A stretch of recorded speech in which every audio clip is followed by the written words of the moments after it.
Hey there guys, today's video I'm going to be showing you my Fire Shield fire alarm demonstration system. This is a demo system that I have constructed somewhat recently after I got this Fire Shield panel and cleaned it up and got it going.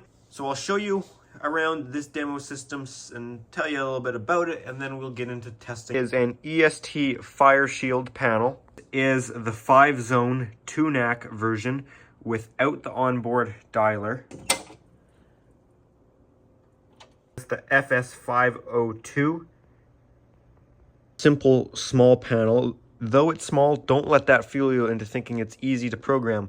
These Fire Shield panels are fine once you get to know what you're doing, but to begin with, they can be a little bit tricky to someone that's never programmed them before, as there is no user interface like a screen that can show you exactly what you're doing, and the buttons that are on it are fairly limited, so they're all dual function buttons pretty much, meaning that the buttons will act as a different button in programming mode than they regularly would be when the panel's in normal operation. So you have to know what their secondary function is and know how to read the lights to know what exactly you're doing.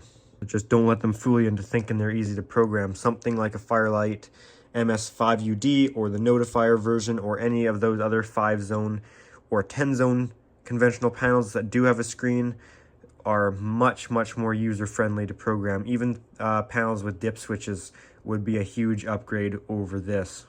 It has 2 NAC circuits and 5 zones. You can see I'm using 2 of those 5 zones currently.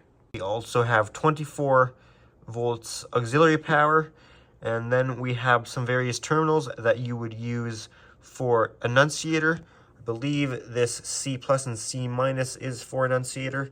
Communication, I believe, and then you give it 24 volts as well. I don't have an annunciator for this one, unfortunately, but then you can see we also have an alarm relay, a supervisory relay, and a trouble relay. The odd thing is here is the alarm relay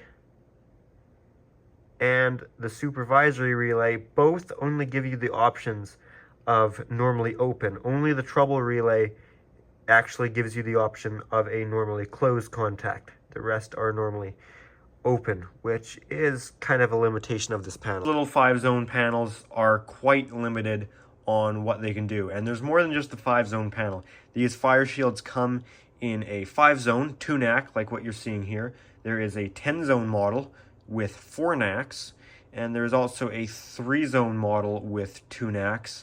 However, there's also a less common one, which is a 1-zone 1 NAC model, which is very rare. I've never got to see one in person, but they're pretty cool little fire alarm systems. They do make versions where it actually has a dialer, and those are the ones that have a screen at the top. For the field devices on here, we have a pretty typical Edwards setup. Maybe the pull stations would be 278s instead of 270s, but it's nothing completely off-brand. And we have 2 EST Genesis devices at the top here. One is a horn strobe and one is a strobe only. I wanted to feature 2 devices so I could show off the synchronization working. This is our horn strobe right here. You can see the horn is taped off. This guy is set at 15 candela. Our strobe here is fixed candela at 15. Here is the back of the horn strobe. You can see I don't have boxes on this, it's just a demo system. And here is the back of the strobe. And this is our 2 pull stations down here at the bottom. We of course have battery backup in this panel, which is keeping it trouble-free. If I was to unplug the battery, you will see we will go into trouble on the panel, which I will fast forward because this does take a little bit to happen. These panels aren't the quickest when it comes to alerting to a battery trouble, or restoring from one for that matter. For that, there you go. And you can acknowledge that with panel silence. We'll make that happy again, which it will also take a while to restore from the battery trouble. So we're not going to wait for it, we're going to keep talking here. The schematic for the panel, if anyone is interested. And the coding option for this panel on the NAC circuits is set to Genesis Sync. I think it might be just called Genesis, which is what that will do with Genesis is not only it will sync Genesis strobes, it will also give you selective silence or sync mute, audible silence, whatever you want to refer to it as, where once the horn strobes are turned off from hitting alarm silence, the strobes will continue to flash. Though that is not legal in Canada anymore, and I know it's not in, their battery trouble went away, and it's not in various places in the US now too, which makes sense to me. I understand that. So I'm not sure if there is a way around that function. If you can somehow turn off the sync mute or selective silence, I'm sure there might be a way, but at the same time, these are quite limited, so I wouldn't doubt it if there wasn't.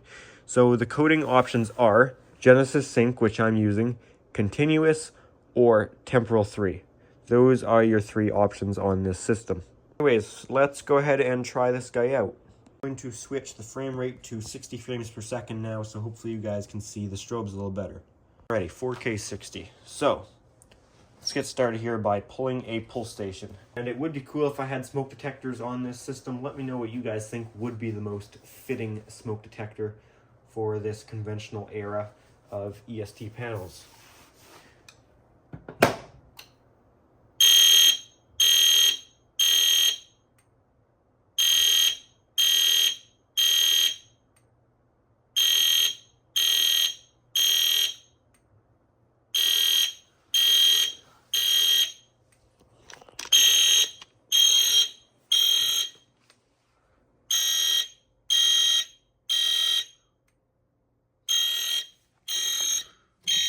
So if I cover up the horn, the piezo on this panel does temporal 3.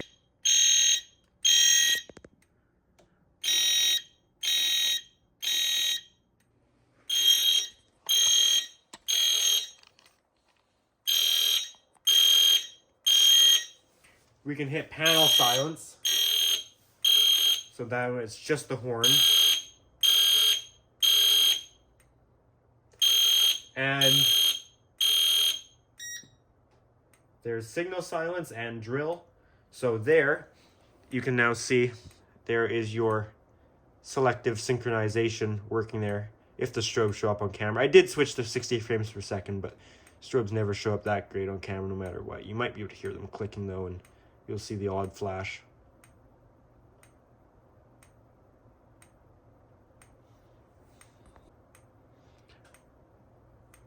So now, because we're on a different zone, we can re-alarm this system by pulling another pull station.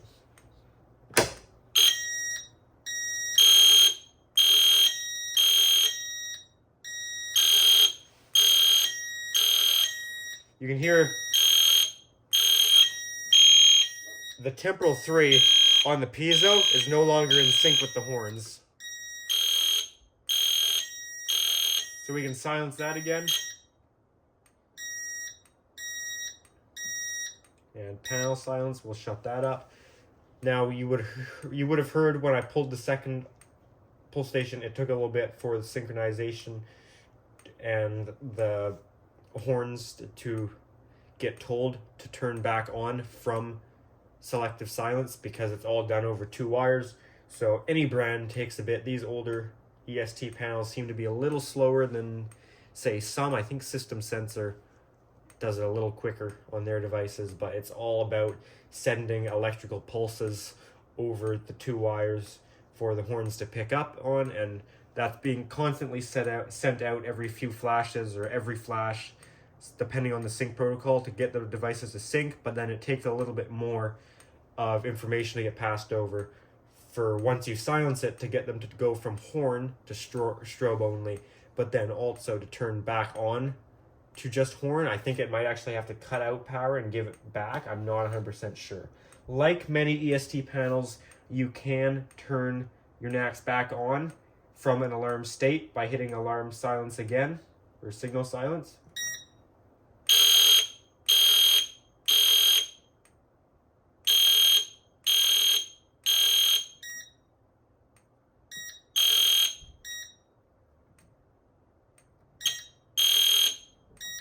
There you go. You get the idea of that. I can now reset these 2 pull stations here.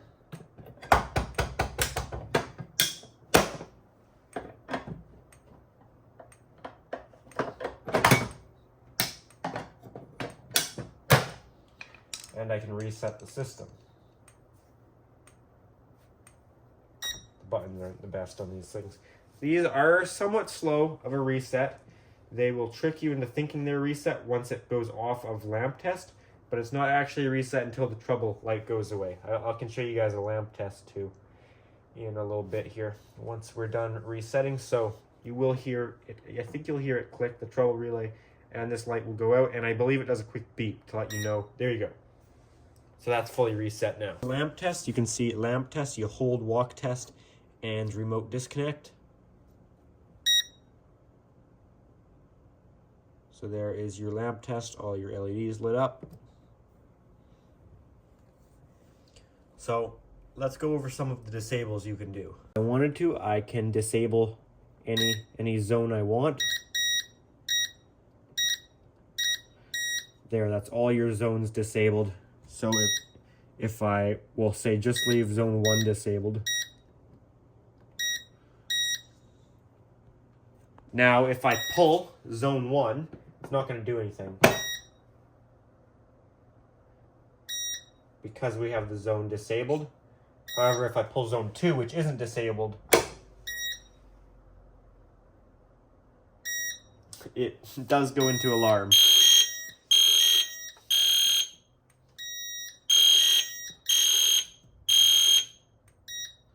Why it takes so long to do that, I don't know. I've seen glitches with these panels before where they can get, you can confuse these panels pretty easy. They're not the most clever, quick thinking of panels. I'm not sure why. Anyways. So you can also disable NACs here too. You can disable NAC 1. Disable NAC 2.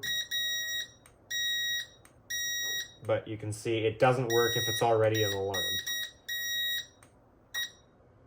So I'll do another disable once it's reset.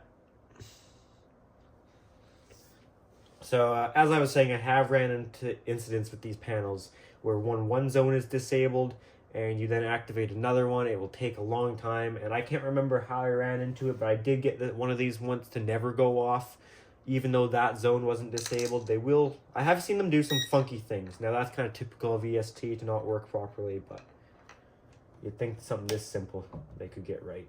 So we're on NAC 1. So if I disable NAC 1 and pull our alarm, that's not going to go off. Something I've never tried is what if you cancel the disable? Oh. So you can cancel it when it's an alarm, but not disable it.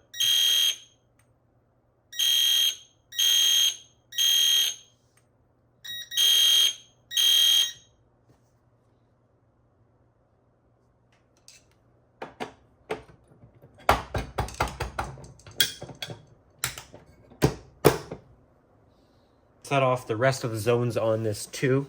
Use a big flathead screwdriver.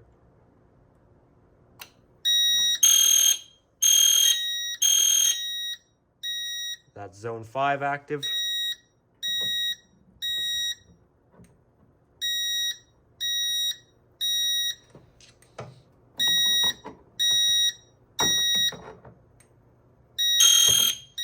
Zone 4.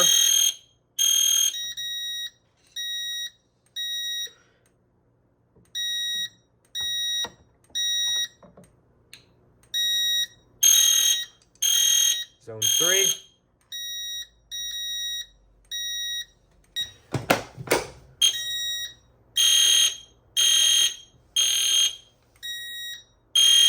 And if I unplug the panel, we can see it will run off battery backup.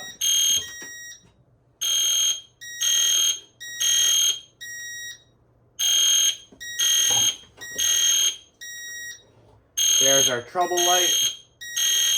AC power light's gone.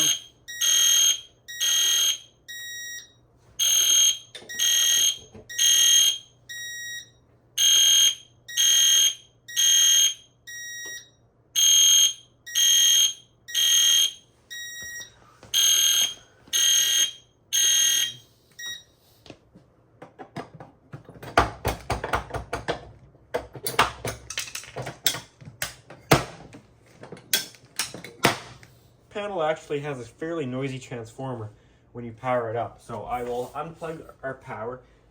3, 2, 1.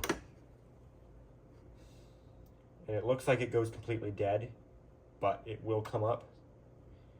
There's your trouble. And now listen for when I plug it in. 3, 2, 1. Hear that thunk? It takes a second to switch back over. There you go. Unplug it. Do you hear that? If you're an alarm without batteries and then you lose power, then we'll see what happens when you power up AC first, because it won't power up off battery backup.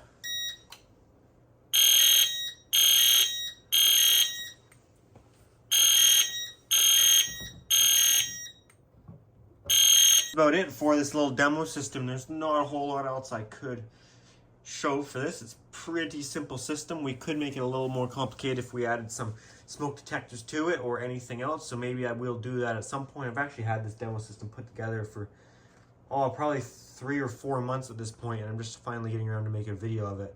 Anyways, guys, that's going to be it for this video. If you enjoyed it, make sure to give it a thumbs up. If you have any kind of comments or questions, make sure to leave those in the comment section. And if you do enjoy my channel, make sure to subscribe. Also, if you are interested, I do have an Instagram account at Pickle700 for bonus content and content posted earlier than you'd see it on the YouTube channel, that sort of thing. Alrighty, guys, thanks for watching.